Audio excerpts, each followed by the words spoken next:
So today we are going to be calculating the effective interest rate, but first I'm going to briefly discuss the difference between the nominal interest rate versus the effective interest rate, and also why you should care other than that it's part of the curriculum. Why do we care? So the nominal interest rate is basically the interest rate that the bank says, right? So 8%, for example. So for instance, in this case here, whether the 8% is compounded annually, semi-annually, quarterly, monthly, or weekly, the nominal interest rate for all of these is just the same. It's just 8%.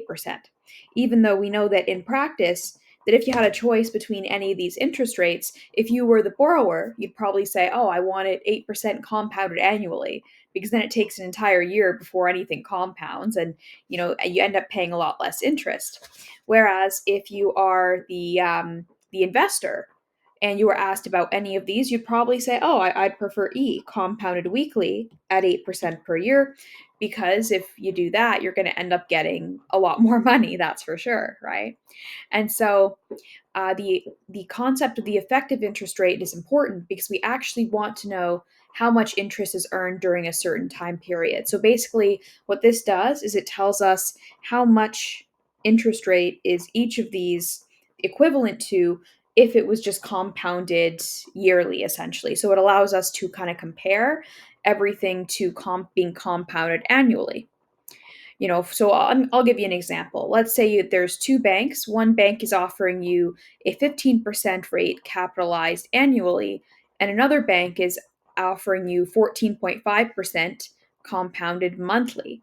Well, actually, the 14.5%, even though that's the nominal interest rate and it's lower, if we were to use this calculation, we'd find that the effective interest rate is actually slightly higher with the 14.5% choice that's compounded monthly.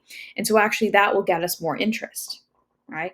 And so sometimes a lower nominal interest rate, especially if it's just a slightly lower one, but with a more frequent compounding period time, is going to actually do us better, assuming that we are the investor, not the borrower. But anyways, let's calculate all of these. So starting with A, 8% compounded annually.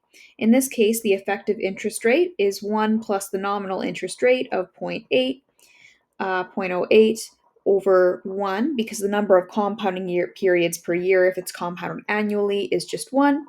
And that's the power of 1 minus 1. And this is actually just going to give us the same thing that we got in the first place of 8%. Right? And so essentially what this does is it takes all of these and gives us, the equivalent, right? Which in this case, the equivalent is just the same. It's 8%.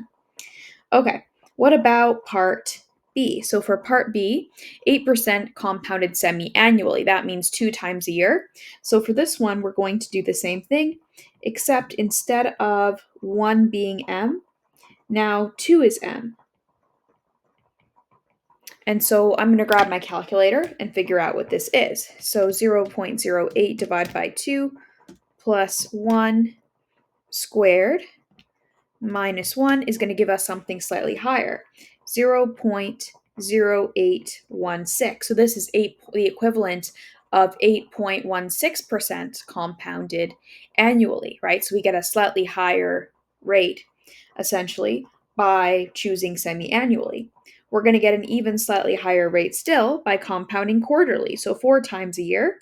So same thing, the effective interest rate here is 1 plus 0.08 over 4 to the power 4 minus 1.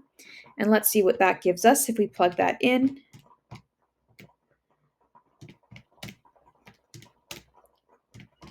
That is going to give us 0.0824 approximately. I am rounding there, so do keep that in mind. And then for part D, what if it was compounded monthly, so 12 times a year? Our effective interest rate here would be 1 plus 0.08 over 12 to the power 12 minus 1. So let's plug that in the calculator.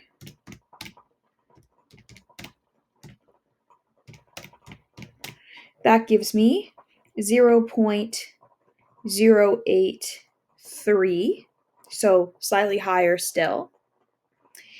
Okay, what about last one? What if we compound weekly? This is going to be the highest one. 1 plus 0.08 over 52, as there's 52 weeks in a year. That's going to be, let's see,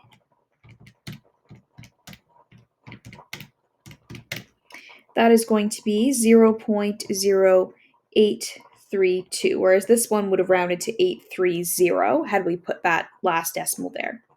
So as you can see, the interest rate, the effective interest rate, is the best, assuming we're the investor, the more often we compound, when the nominal interest rate is the same, right? So the more often we compound, the slightly better of a deal we're getting.